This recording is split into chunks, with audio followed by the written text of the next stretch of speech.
आदमी ने बड़े खंजर के हैंडल को ध्यान से देखा और तुरंत समझ गया कि उसके अंदर कोई कीमती चीज छिपी है। तभी उसने अपनी पत्नी की खानदानी जूड़े की पिन निकाली। वह कुशलता से हैंडल पर बनी नक्काशी के अनुसार उसे एक चक्कर घुमाता है, फिर उसे ड्रैगन की आंख के ठीक बीच में चुभा देता है। इसके बाद बाएं हाथ से हल्का सा जोर लगाता है। एक साफ सी वॉल्व जैसी आवाज के साथ हैंडल के अंदर से पूरे 30 सेंटीमीटर लंबा खंजर निकल आता है। खंजर की धार एक भूरे रंग के कागज में लिपटी हुई थी। यह दृश्य देखकर सभी लोग हैरान और जिज्ञासु हो गए और जानना चाहते थे कि इसके पीछे कौन सा रहस्य छिपा है। आदमी ने कागज खोला और बहुत ध्यान से उसे देखा। उसे पता चला कि यह दरअसल शाही महल का खजाने का नक्शा था। कि नक्शा देखने के बाद उसने उसे सीधे आग में फेंक दिया। असल में आसपास बेहद क्रूर और निर्दयी सैन्य सरदार मौजूद थे। वे हर तरह के बुरे काम करते थे और बेहद लालची थे। वे हमेशा शाही महल के खजाने पर कब्जा करना चाहता था और उसे सस्ते दामों में विदेशियों को बेचने की फिराक में थे। अब जब खजाने का नक्शा जल चुका था तो पूरी दुनिया में केवल क्यांग भाई ही जानता था कि खजाना कहाँ छिपा है। इसके बाद उसने मेज पर रखा खंजर उठाया और एक ही बार में अपने दुश्मन का पेट चीर दिया, अपने बेरहमी से मारे गए भाई का बदला लेने के लिए। पास खड़े सैन्य सरदार बस बेबस होकर यह सब देखते रह गए, लेकिन कलियांग से खजाने का पता लगवाने के लिए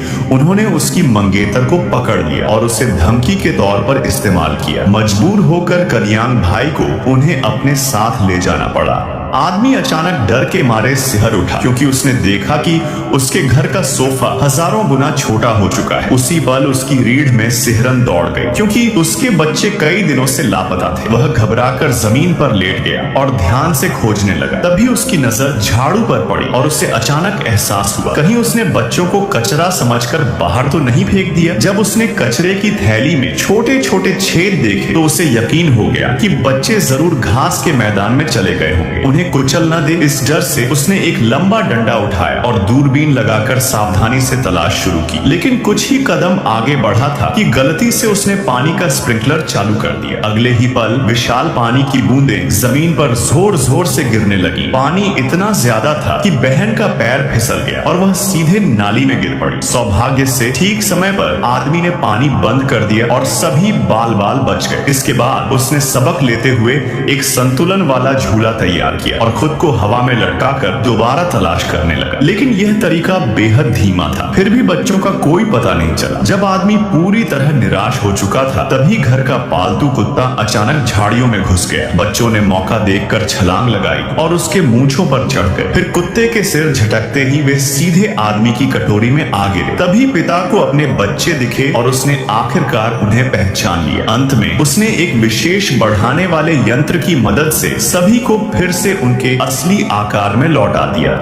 एक आदमी जानबूझकर गलती से महिला स्नान घर में घुस जाता है, लेकिन जैसे ही वह बाहर निकलने ही वाला होता है तभी कुछ आंटियां अंदर आ जाती हैं। डरा हुआ आदमी बुरी तरह घबरा जाता है। अगर किसी ने देख लिया तो बड़ी मुसीबत हो जाएगी। हड़बड़ी में वह एक केबिन के अंदर छिप जाता है, मगर पास वाले केबिन में मौजूद एक अधेड़ उम्र की महिला अचानक बोल पड़ती है। सौभाग्य से आदमी की सूझबूझ काम आती है। वह तुरंत नल खोल देता है और ऐसा दिखाता है जैसे वह नहा रहा। उसे लगा कि शायद बात बन जाएगी, लेकिन तभी उस महिला ने नीचे देखा और उसे 48 साइज का एक बड़ा सा पैर दिखाई दे गया। आदमी फुर्ती दिखाते हुए तुरंत अपना पैर ऊपर उठा लेता है। महिला ने आंखें मली और सोचा कि शायद उसकी मोतियाबिंद की समस्या फिर से बढ़ गई है, इसलिए उसने ज्यादा ध्यान नहीं दिया। तब जाकर आदमी एक बड़ी मुसीबत से बच पाता है, लेकिन उसे समझ आ जाता है कि ऐसे ज्यादा देर तक नहीं चला जा सकता। तभी उसके दिमाग में एक जबरदस्त आइडिया आता है। वह बिना सोचे समझे शैम्पू की पूरी बोतल निचोड़ देता है और सारा झाग अपने शरीर पर लगा लेता है। फिर जब सब लोग नहाने में व्यस्त होते हैं वह फर्श पर फिसलते हुए लोहे के दरवाजे की दिशा में निशाना साधता है। अगले ही पल हल्का सा जोर लगाते ही वह ऐसे फिसलता है जैसे छूटे हुए घोड़े की तरह, बिजली जैसी कछुआ रफ्तार से आगे बढ़ता हुआ। केबिन के अंदर महिलाएं नहाने में मशगूल रहती हैं और बाहर एक आदमी फिसल कर जा रहा है। ये किसी को भी पता नहीं चलता। इस तरह आदमी बाल बाल बचकर बाहर निकल जाता है और फिल्म यहीं समाप्त हो जाती है।